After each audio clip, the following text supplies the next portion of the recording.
नमस्कार बंधू भगिनींनो. पुण्यामध्ये हनुमंत पवारवर हल्ला करण्यात आला भारतीय जनता पक्षाकडून. का करण्यात आला भाजपकडून हल्ला? तर हनुमंत पवार हे काँग्रेस पक्षाचे प्रवक्ते आहेत आणि प्रवक्ते असल्यामुळं ते नेहमीच माध्यमांवर त्यांना आमंत्रित केलं जातं आणि त्यांच्या पक्षाचे मुद्दे मांडले जातात. मग भारतीय जनता पार्टीचे सुद्धा प्रवक्ते त्यांच्यासोबत चर्चेला असतात. अशीच एक चर्चा त्यांची पुढारी न्यूजच्या कार्यालयामध्ये चालू होती आणि तिथे भारतीय जनता पक्षाचे कार्यकर्ते सुद्धा हजर होते आणि हनुमंत पवार सुद्धा त्या ठिकाणी होते, जे की काँग्रेस पक्षाचे प्रवक्ते आहेत.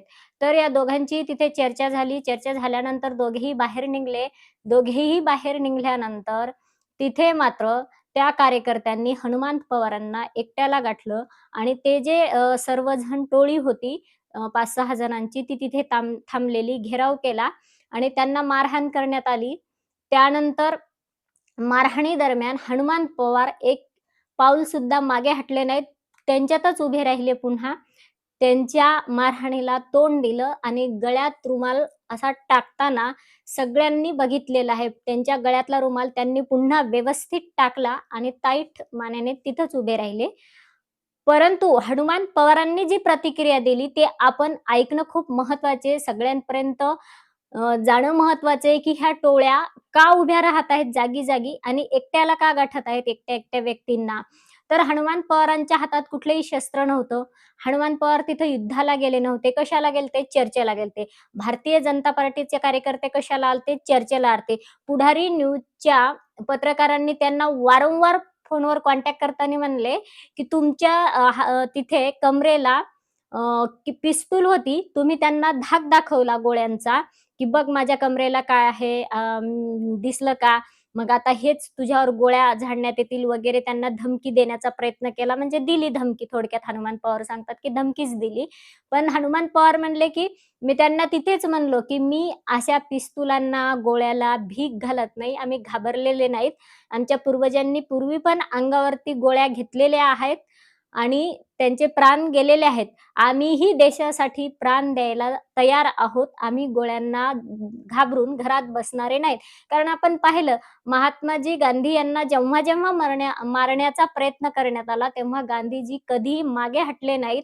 जो तो म्हणणार आहे त्याला रात्रीसुद्धा जाऊन भेटत जायचे. तेही एकटे, निशस्त्र. आयुष्यभर तर निशस्त्रच राहिले गांधीजी. म्हणून आम्ही कधी भिणार नाही. आम्ही अहिंसक वृत्तीने जाणारे लोक आहोत. आम्ही घाबरणार नाही बंदुकीला वगैरे. मग आता ह्या कार्यकर्त्याने काही गरज नव्हती बंदूक दाखवण्याची. कारण सध्या महाराष्ट्रात राहतात, पण ते सांगतात, की का दाखवले? आम्ही हिंदू आहोत. खरंच त्यांच्यामध्ये एक वृत्ती आहे, ती टाळता येणार नाही. त्याचे कितीही कट्टर असले, भक्त असले तरी टाळता येणार नाही. त्यांचं एक घोषवाक्य आहे, पुढचा म्हणला मग तुम्ही हिंदूंवरच कसं काय हल्ला करायले? हिंदू तर अहिंसक असला पाहिजे ना. गळ्यामध्ये माळ, गोपीचंदन, टिळा वगैरे हे हिंदूंचे लक्षणं असले पाहिजे आणि सात्विक आहार, सात्विक भोजन वगैरे ज्याचं भोजन सात्विक आहे तो हिंसा करू शकणार नाही. भगवद्गीता सांगते. मग भगवद्गीतेमध्ये जर ही शिकवण दिली आणि तुम्ही म्हणता मी हिंदू आहे, तर ते पुढे म्हणतात हिंदू अहिंसक असून चालतच नाही. जो हिंदू आहे तो अहिंसक नसतोच. हिंदू हिंसकच असला पाहिजे. हिंदूंनी कत्तली केल्याच पाहिजे असं ते सांगतात. हे आम्ही प्रत्यक्ष त्यांच्या तोंडून ऐकलेले आहे. अनेक टोळ्या अशा पाहिलेल्या आहेत. आम्हाला अडवण्यासाठी सुद्धा वेगवेगळ्या ठिकाणी आलेल्या होत्या त्या टोळ्या.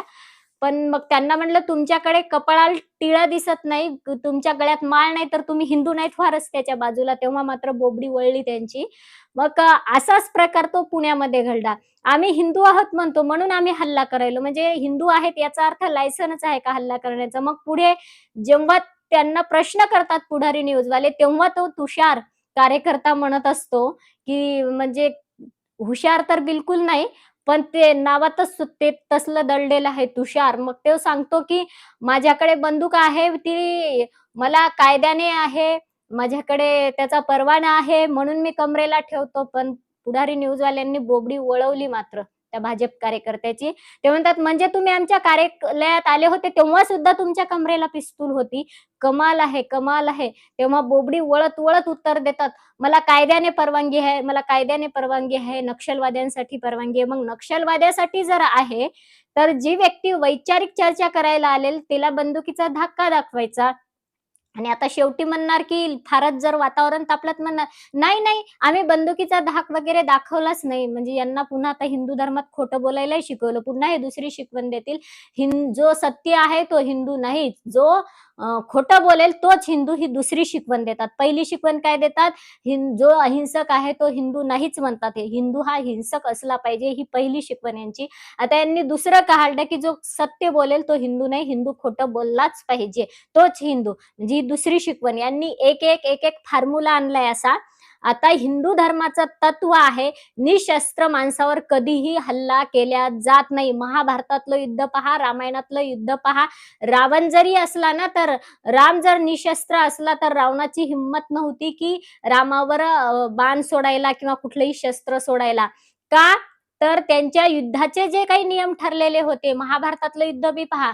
सगळे सैनिक सूर्यास्त झाल्यानंतर जर शस्त्र टेकवत असतील, तर सूर्यास्त झाल्यावर त्यांना तर चान्स होतात जाऊन कधीही त्यांना शस्त्र त्यांच्यावरती पाठवायचे. तरी सुद्धा त्यांनी कधीही शस्त्र सोडले नाहीत असे अवैधरित्या. जे काही नियम होते युद्धाचे ते पाळलेले आहेत. हिंदू धर्माचे जे काही नियम आहेत ते राक्षसांनी सुद्धा पाळलेले आहेत. पण भाजपचे कार्यकर्ते पाळना झालेत. म्हणजे आता कोणाच्या पलीकडे गेली यांची गती? राक्षसांच्या पलीकडे गेली की नाही?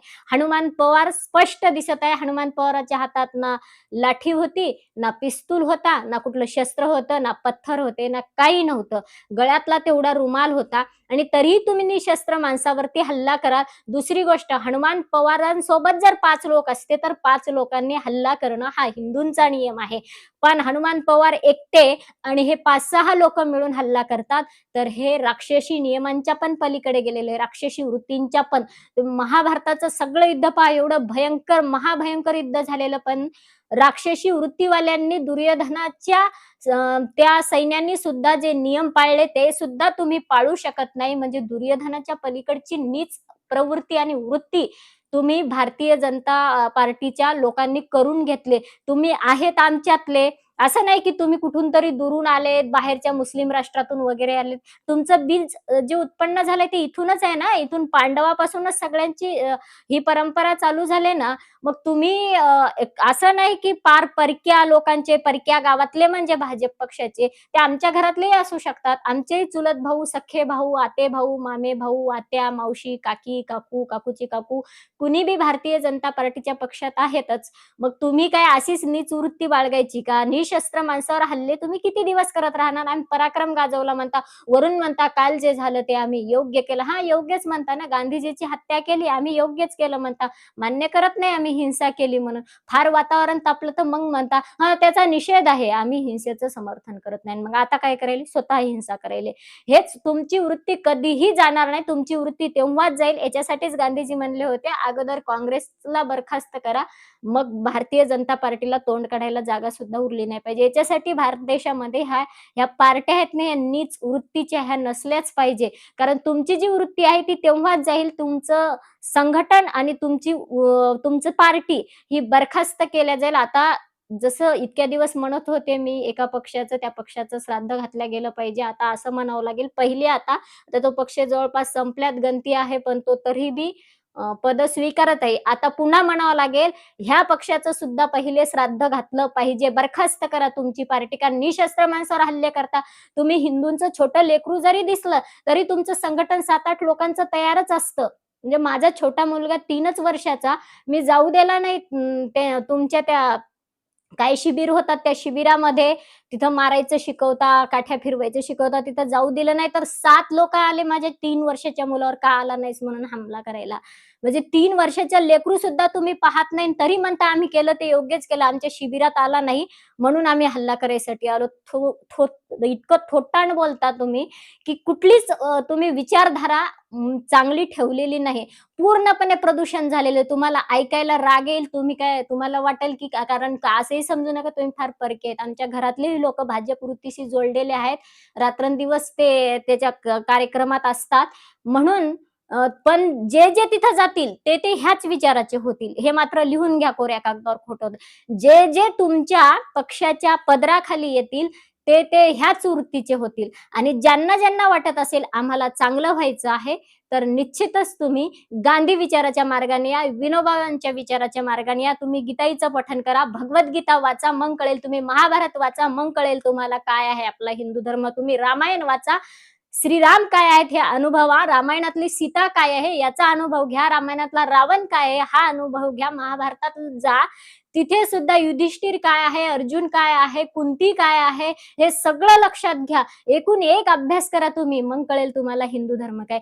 4 वेद वाचा, मग कळेल हिंदू धर्म किती महान आहे. 6 शास्त्र, 18 पुराण मुखोद्गत करा वाटल्यास, मग कळेल हिंदू धर्म काय.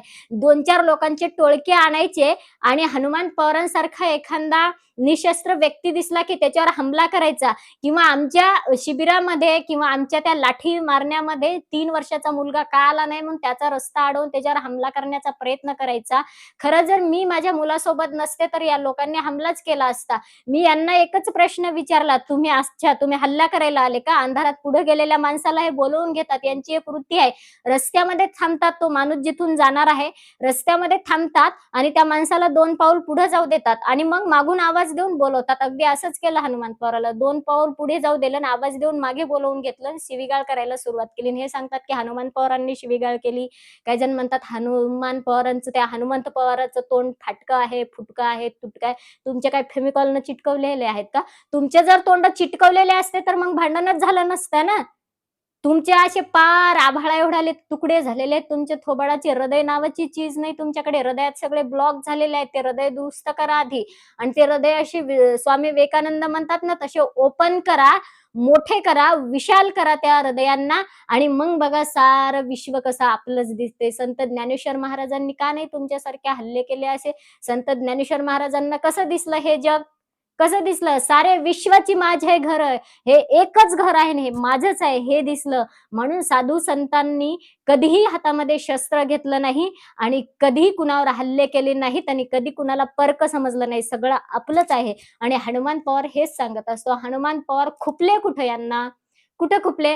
हनुमान पवार कधी भाजपच्या फार विरोधात बोलले का? हनुमान पवारांनी भाजपच्या लोकांना कधी शिव्या दिल्या का माध्यमांवर? चेक करा.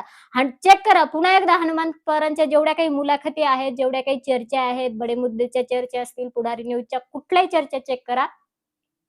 हनुमान पवारांच्या मुखातून त्या चर्चेदरम्यान कुठल्या ना कुठल्या संताचं नाव आलेलंच आहे. ते कधी सांगतात भेदा भेद ब्रह्म अमंगळ. संत तुकोबाराय जर म्हणतात तर तुम्ही का भेद करता? ही शिकवण संत तुकोबारायांनी दिलेली आहे. संत तुकोबारायांना तुमची हिंमत आहे का हिंदू नाहीत म्हणण्याची? मग मग काय संत तुकाराम महाराजांनी लिहिलंय असं? पण तुम्हाला हनुमान पवार खुपले नाही, तुम्हाला काँग्रेस पक्ष नाही खुपला, तुम्हाला साधू संत खुपलेले आहेत. आणि हनुमान पवार साधू संतांचं का सांगतो हे तुमच्या पोटात कुठेतरी दुखायला लागलेलं आहे आणि म्हणून तुम्ही हनुमान पवारांना गाठलेलं आहे. तुम्हाला जर काँग्रेस पक्षावर हल्ला करायचा असता तर काँग्रेस पक्षाचे प्रवक्ते काय हनुमान पवार एकटेच आहेत का? किंवा काँग्रेस पक्षाचा व्यक्ती काही तर हनुमान पवार एकटाच आहे का? तुम्ही काँग्रेस पक्षावर म्हणल्यानंतर काँग्रेसच्या सगळ्यांनाच तुम्ही मारूनच टाकलं असतं ना मग. पण तुम्हाला काँग्रेस नाही खूपत. काँग्रेसमध्ये तुमचे पण आहेत ना दलाल घुसलेले, आता जे पदावर सुद्धा आहेत. तुम्हाला खुपतंय कोण? साधू संत खुपतात. मग दुसरा एकही बी दलाल साधू संतांविषयी, साधू संतांचे वचनं वगैरे सांगत नाही. हनुमान पवार एकटाच सांगतो साधू संतांचे वचनं. हनुमान पवारांच्या मुलाखतीतून काँग्रेसच्या आणि भाजपच्या लोकांना पण माहिती व्हायले तुकोबारायांचे अभंग, छत्रपतींचा इतिहास, चोखोबारायांचे अभंग, जनाबाईंचे अभंग हनुमान पवारांच्या मुलाखतीतून माहीत व्हायलेत. म्हणून हनुमंत पवार तुम्हाला खुपले. तुम्हाला जगद्गुरु तुकोबाराय का खुपले? कारण जगद्गुरु तुकोबारायांनी भेदाभेद ब्रह्म अमंगळ म्हणलं ना, यारे यारे लहान थोर म्हणलं ना, इथे भेद करू नका, सगळेजण या, एका ठिकाणी या, एका भगव्या पताकेखाली या म्हणले.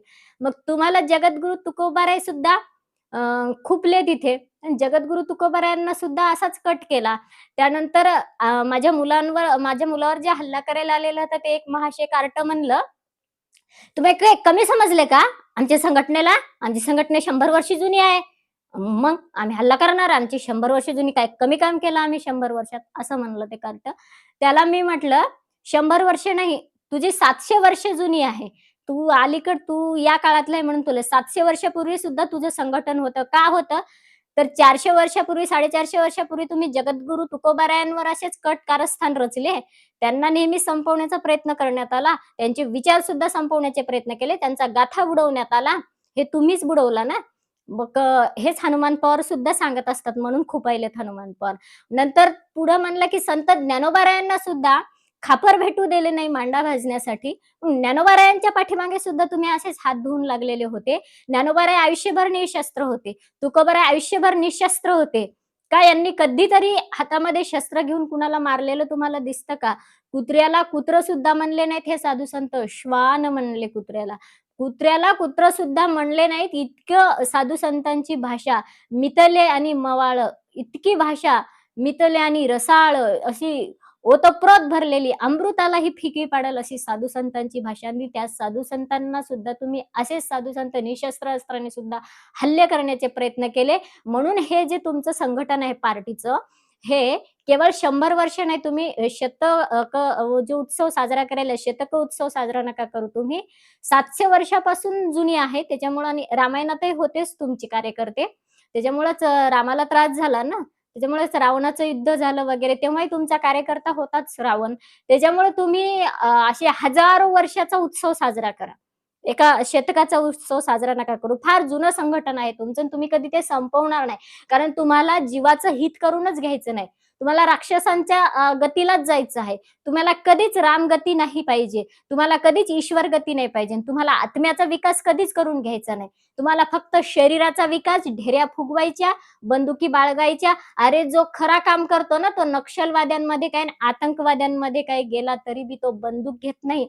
तो जसा आहे तसा जातो. जसं आहे तसे गेले मी तुमच्या त्या टोळके जे माझ्या मुलावर हल्ला करत होते, जशी आहेत तसे गेले आणि पळवून लावलं त्यांना नुसतं बोलून. एका वाक्याने पळाले भित्रे. दुसऱ्या दिवशी मीटिंग लावली, हिंमत होत नव्हती. अर्ध्यांना ओढत आणलं मीटिंगमध्ये आणि प्रश्न विचारले, थंडगार करून फेकलं. निशस्त्र जायचं, नेहमी निशस्त्र. काय बंदुकीची करा ना नक्षलवाद्यांमध्ये. तुम्हाला नक्षलवाद्यांसोबत काम करायचं ना, नक्षलवादी कमी करायचा ना तुम्हाला. जा तुमच्या बायकांना घेऊन राखी बांधा, एक नक्षलवाद खतम होईल. अशा प्रकारचे काम करा, निशस्त्र काम करा आणि निशस्त्र माणसावर हल्ला करण्याचं जर थांबवता येत असेल तर शक्यतो थांबवा. नाहीतर तुमची परंपरा आहेच मग. त्याला उत्तर अहिंसेनं कसं द्यायचं, ही येणारी पिढी निश्चितच पाहील. येणाऱ्या पिढीला सुद्धा तुम्ही हिंसेचे संदेश द्या. आम्ही अहिंसेचे देऊ. आम्ही ईश्वर प्राप्तीचे देऊ. तुम्ही राक्षसी वृत्तीची द्या. एवढंच. जय हिंद, जय जिजाऊ, जय शिवराय.